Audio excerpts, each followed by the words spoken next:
Assalamualaikum warahmatullahi wabarakatuh. Berjumpa lagi bersama dengan Tuan Muda Channel. Oke guys, dalam konten kali ini kita akan membahas 4 nilai proyek Nicholas P Network.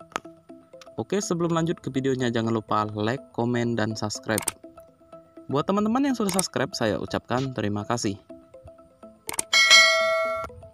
Di era berbagai titik blok, apakah Anda akan diam atau memanfaatkan situasi akan bergantung pada preferensi dan visi Anda tentang pola tersebut.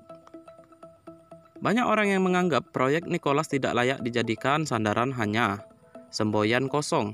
Faktanya, semua orang telah mempelajari ataupun mencari tahu bahwa selama itu berhasil diluncurkan, itu akan sepenuhnya menggulingkan internet dan keuangan tradisional, karena itu tidak mengizini kunci dengan nilai lebih rendah. Poin pertama, realisasi desentralisasi sejati. Desentralisasi selalu menjadikan kata kunci, terutama untuk konflik Rusia dan Ukraina, di mana bursa utama telah membekukan aset kripto di Rusia dan memihak mereka. Jadi, proyek Nicholas adalah untuk mencapai desentralisasi yang sebenarnya. Dalam sistem yang benar-benar menghilangkan organisasi pihak ketiga dan memiliki banyak node, setiap node memiliki tingkat otomatis atau yang tinggi. Node yang secara bebas terhubung satu sama lain untuk membentuk unit terhubung baru. Setiap node dapat menjadikan pusat panggung. Setiap orang dalam sistem adalah sama dan tidak ada yang memiliki hak istimewa. Desentralisasi sejati memiliki manfaat sebagai berikut. Pertama, ia memiliki toleransi kesalahan yang kuat, karena sistem desentralisasi bergantung pada banyak node, independen dan propersi. Mereka cenderung berhenti bekerja karena masalah lokal. Kedua, tidak mudah diserang. Sistem terdesentralisasi lebih kecil, memungkinkan untuk diserang, karena satu-satunya ataupun beberapa node dalam sistem diserang dan pengoperasian seluruh sistem tidak terpengaruh. Ketiga, data tidak dapat diubah. Di perusahaan ataupun organisasi terpusat, manajer sering berkolusi satu sama lain untuk keuntungan mereka sendiri. Membuat perubahan pribadi pada data dan mengkonfirmasikan kepentingan klien mereka. Dalam sistem terdistribusi, setiap node berjalan secara independen secara paralel dan catatan data tidak ada diubah. Hal ini membuat perbagian data lebih terbuka dan transparan, serta kepentingan nasabah tetap terjaga dengan baik. Poin kedua, penerbitan jumlah tertentu. Jumlah proyek Nicholas dikurangi beberapa kali untuk mengontrol jumlahnya. Kuantitas adalah konstan, dan hanya ketika yang paling langka adalah yang paling mahal. Mereka dapat meningkatkan nilainya dan menjadikan token global. Krisis keuangan global membutuhkan token semacam itu untuk melindungi aset orang. Minggu-minggu depresi hebat di tahun 1930, krisis minyak tahun 1973, krisis utang Amerika Latin tahun 1982, runtuhnya bubble ekonomi Jepang tahun 1990, krisis keuangan Asia tahun 1997, dan krisis subprime meteorologi Amerika Serikat pada tahun 2007. Saat itu, rakyat bisa menjadi korban dan jutaan orang bangkrut karena hidup di jalanan.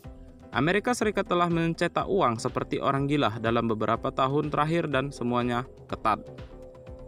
Siapa yang tahu kapan krisis keuangan berikutnya akan datang? Dan jika proyek ini berhasil, itu akan menjadi payung bagi jutaan orang dalam krisis keuangan. Karena ini adalah rantai publik dengan jumlah node yang besar, kecepatan transfer yang tinggi, dan keamanan jaringan yang terdesentralisasi, asalkan berhasil dimulai, seharusnya menjadi satu-satunya emas digital yang dapat membangun mekanisme cross-border, terus cross-border finance settlement, dan satu-satunya emas digital yang dapat dijadikan sebagai benchmark cadangan deposisi nasional dan emas.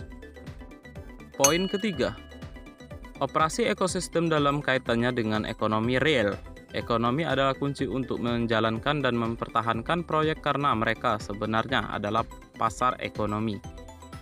Ketika konstruksi ekosistem selesai, itu akan mencakup perdagangan komersial, rekreasial, dan hiburan, berbelanja, keuangan, pariwisata, kesehatan, real estate, dan lain-lain. Semua industri yang muncul di pasaran ekonomi saat ini mencakup semuanya. Ekosistem adalah sistem besar yang terdiri dari banyak penjualan offline dan online.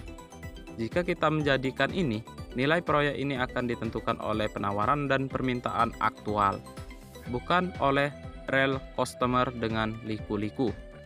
Ini juga akan menjadi alasan penting mengapa jutaan orang bersedia memilih di masa depan.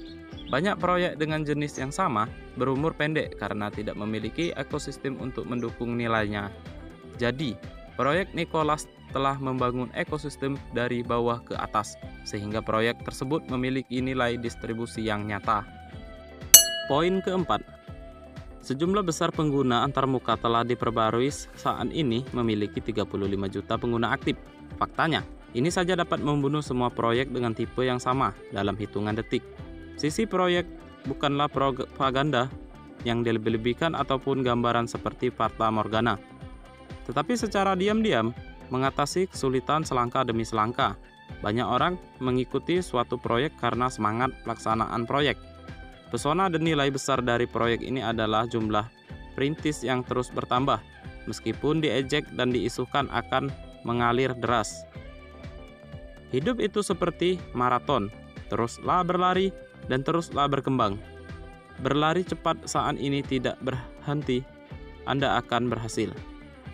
Anda harus selalu menahan rasa lelah dan selalu menjaga kecepatan untuk menangkan final. Tunggu sampai mekar dan bersabarlah. Salam petir.